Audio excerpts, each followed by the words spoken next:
I love you. Welcome back to RS Academy. This is Ravi.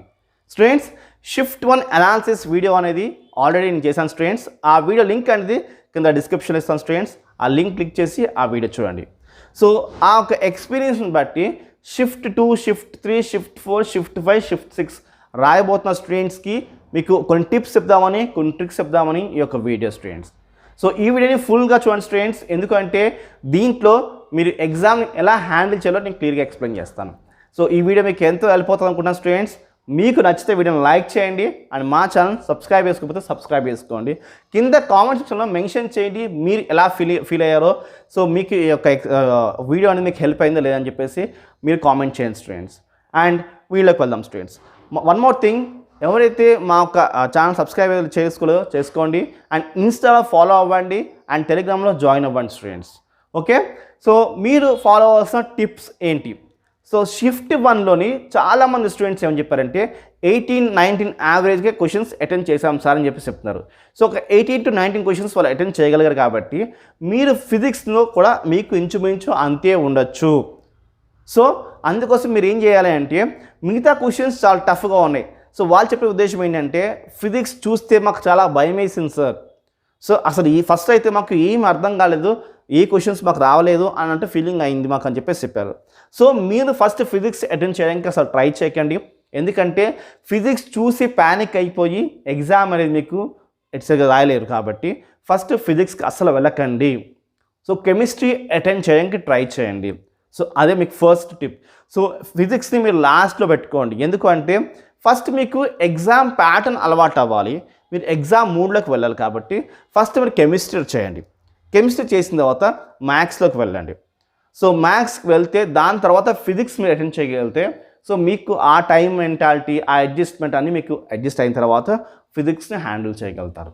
Okay, and చాలామంది ఏం చెప్తున్నారంటే, మేము కొన్ని చోట్ల స్టక్ అయిపోయాము ఫిజిక్స్లో కానీ కెమిస్ట్రీలో కానీ. మ్యాథ్స్లో అయితే ఎక్కువ ప్రాబ్లమ్స్, లెంతీ ప్రాబ్లమ్స్, చాలా పెద్ద ప్రాబ్లమ్స్ ఇచ్చేశారు. సో అక్కడ మేము స్టక్ అయిపోయాం సార్ అని చెప్పేసి చెప్తున్నారు. సో మీరు ఎక్కడ స్ట్రక్ అవ్వకండి. స్టక్ అయ్యారనుకోండి మీ టైం అంతా అక్కడే వేస్ట్ అయిపోతుంది.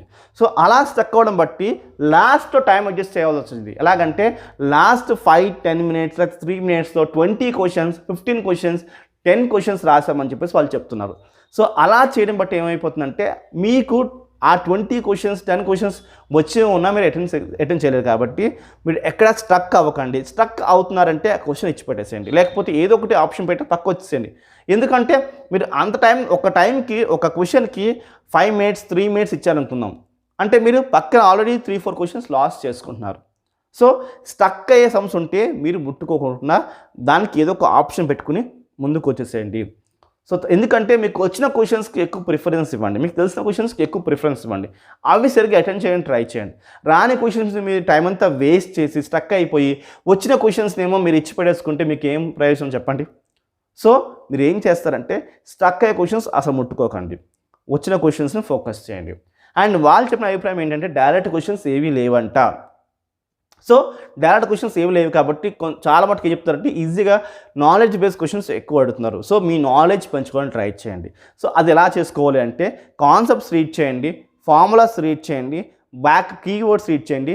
వీలుంటే మీకు నోన్ టాపిక్స్, వెల్ నోన్ టాపిక్స్ని బాగా ఒకసారి రివైజ్ చేసుకోండి. అది నెక్స్ట్ టిప్గా మీరు తీసుకోండి స్టూడెంట్స్.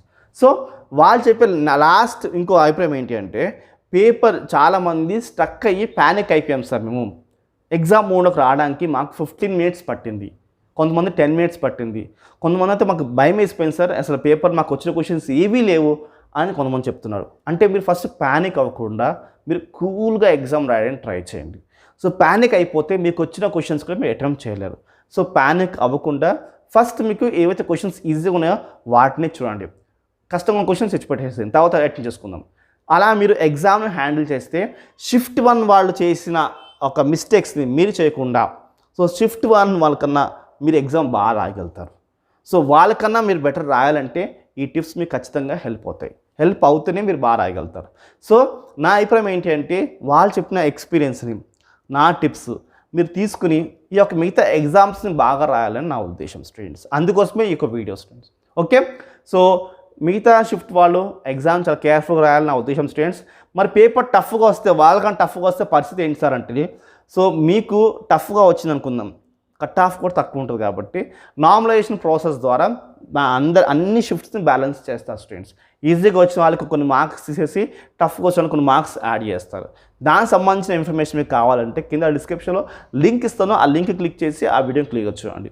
సో ఓవరాల్గా షిఫ్ట్ 1 వాళ్ళు ఫస్ట్ ఎగ్జామ్ రాశారు, ఓకే ఫైన్. సో ఆ ఎక్స్పీరియన్స్ని మీరు తీసుకుని మీరు ఏదో చేయాలి స్టూడెంట్స్. సో ఫస్ట్ ఆ ఎక్స్పీరియన్స్ని తీసుకోండి, మాకు ట్రిక్స్ తీసుకోండి. సో ఓవరాల్గా ఈ ఎగ్జామ్ని బాగా రాయాలని మా ఉద్దేశం. So all the best students. So me exams బాగా రాస్తారని మా ఉద్దేశం స్టూడెంట్స్. ఎగ్జామ్ రాసి మీ యొక్క అభిప్రాయాన్ని మాకు కింద కామెంట్స్లో మెన్షన్ చేయండి. We feel very happy. So video చూస్తాను, ఖచ్చితంగా వీడియో లైక్ చేయండి అండ్ మా ఛానల్ని సబ్స్క్రైబ్ చేసుకోండి. Thank you for watching this video. Bye.